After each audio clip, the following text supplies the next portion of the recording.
Yes, Molly. So let's continue the undeserved reward. Yes, please follow your book, page number 64. Now he says, as we discussed, that he was not interested in being the tehsildar, or he did not wanted any recommendations for his son, and he was taking advice from his friends that whether he should go and meet the government official or not. And then he followed his instinct. He did not took advice from his friends. He followed his instinct and he went and to meet the officer. However, I did not follow the wise counsels of my friends to turn down a request merely because it was from the district officer appeared to me against all canons of good manners. Now, see, he all his friends advised him not to meet the government official, but still his instinct or his culture, or you can say his education, did not allow him to do so. He thought that if someone has asked me to come, he being an officer, I should join, because it was against his principles, not to because someone has requested him to meet him, so he should go and meet. Undoubtedly, if he had come to see me, it would not have led to any loss of prestige for him. But after all, a district officer is an important personage in this country, and a writer is an ordinary individual. Underline this line also, it is very important. Now see, here it is a satire. Okay, why he says that in our country, district officer is considered someone very great, a very prestigious job, but a writer is considered an ordinary person. Okay, so this is a satire, means it is our society, and in the beginning also he told that he did not like the mentality of the people of his country.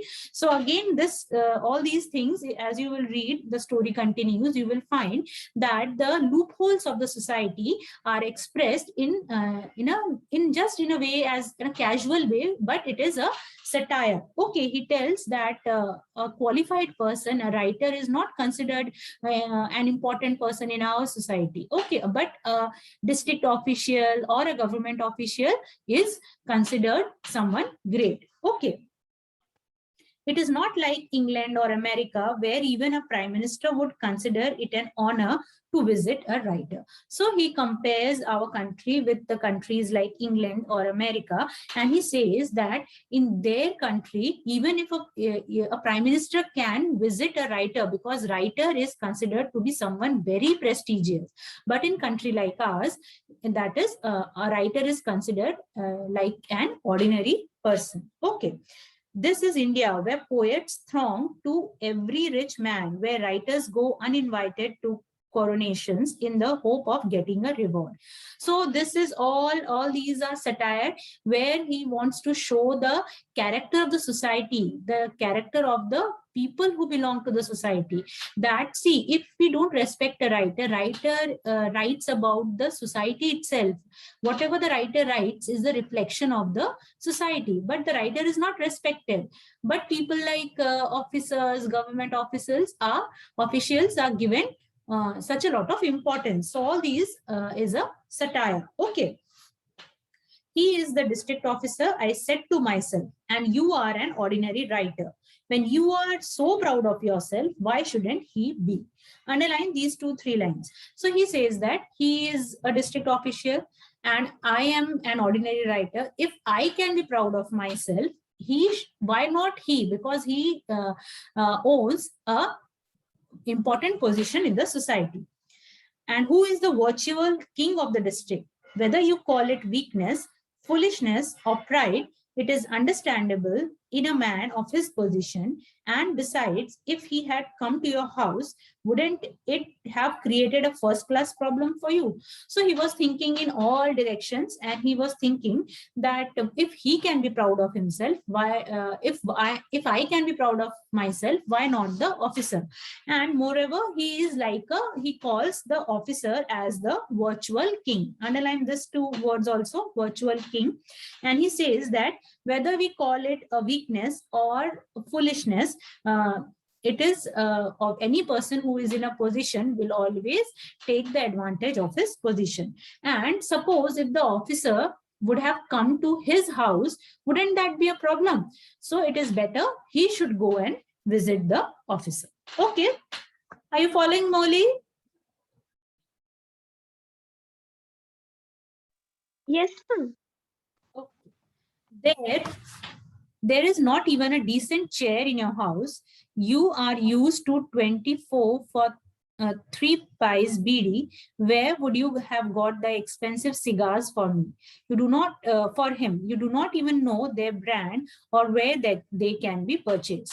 Now he says, he informs the readers that if the officer would have told him that he would be coming to his house, that would have created a first class problem. Why? Because see, officers have a very well furnished house.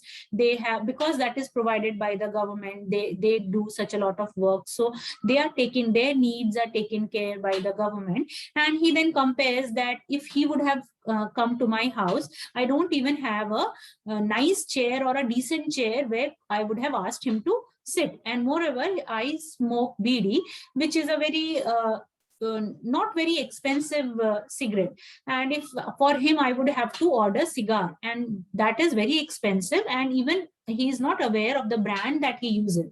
So all these things he thinks, and he says that if he would have come to my house, these problem would have arisen. Okay.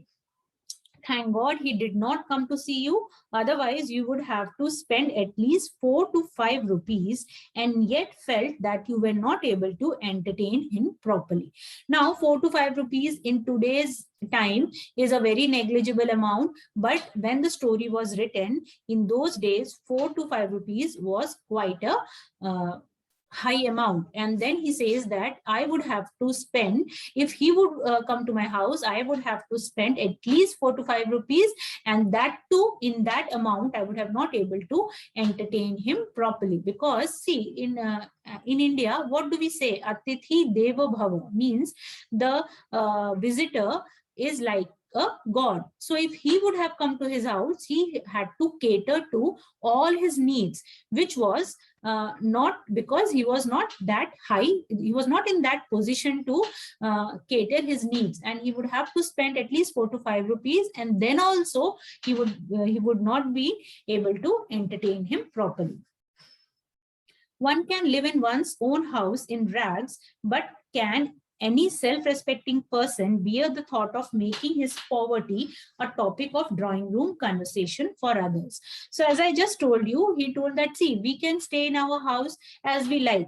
Suppose if you don't want to, if your mother doesn't want to cook for one day, you can have chapatis with pickles. But suppose there are guests at your house, so we cannot serve them only pickles and chapatis. We have to arrange for starters, then the main dish, then some sweet dish. And nowadays there are so many drinks, juices, desserts. So we cannot, that is what he wants to say, that if someone, we cannot, if guests are at our house, we have to please them. And he says that I would not want my poverty to be the discussion of the drawing room. Okay, if the officer would have come, then he would have seen that what is the condition of his house and how he is staying. So it's better he visits him rather than the officer visiting the author. You should not have been able to utter a word before his wife, who have prayed for the earth to open up and take you in. So all these things, he is very conscious, and he even thinks that if the officer would have come, what problems would have been created. So finally he decided it is better he goes and meets the officer. Okay, clear up till here, Molly? Yes, ma'am. Okay. With all these considerations in mind, I decided to go and visit the district officer. I stayed with him for some time, and we talked about things in general. So finally he went, and they had a general conversation. His behavior did not give me any reason to complain, although I did not attach any importance to this meeting. So he was a very normal type of person, and they had a very general conversation. And the author did not give any importance to this meeting. People soon came to know of it, and in some circles, it came to be known that I was a great friend of district officer. Now, see, people are like this only. They will talk whether they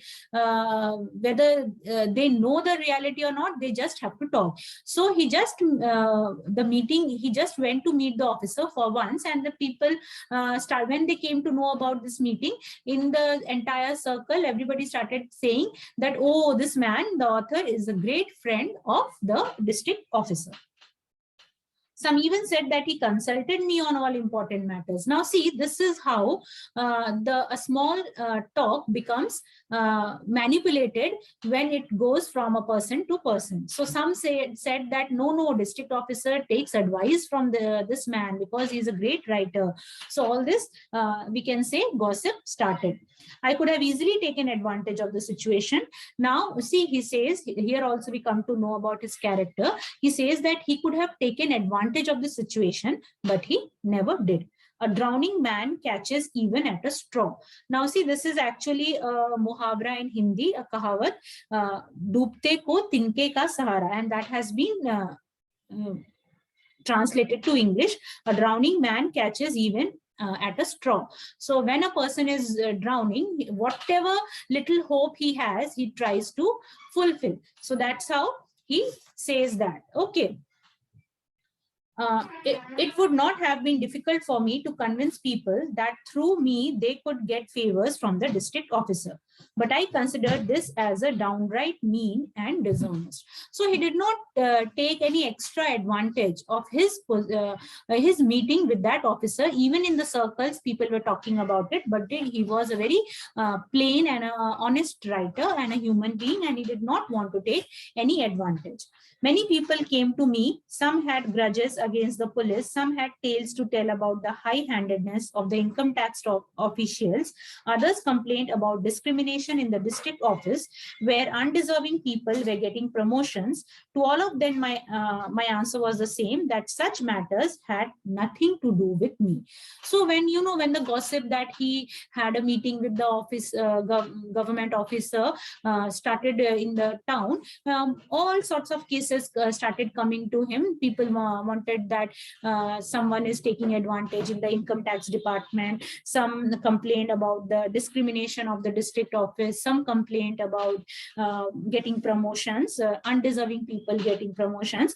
All of these people started approaching him, but he did not take any advantage. He was a very plain man. He just told to all of these questions, his answer was same, that he does not have anything to do with such matters. Okay, clear up till here, Molly? Yes, ma'am. Any questions to ask? No, ma'am.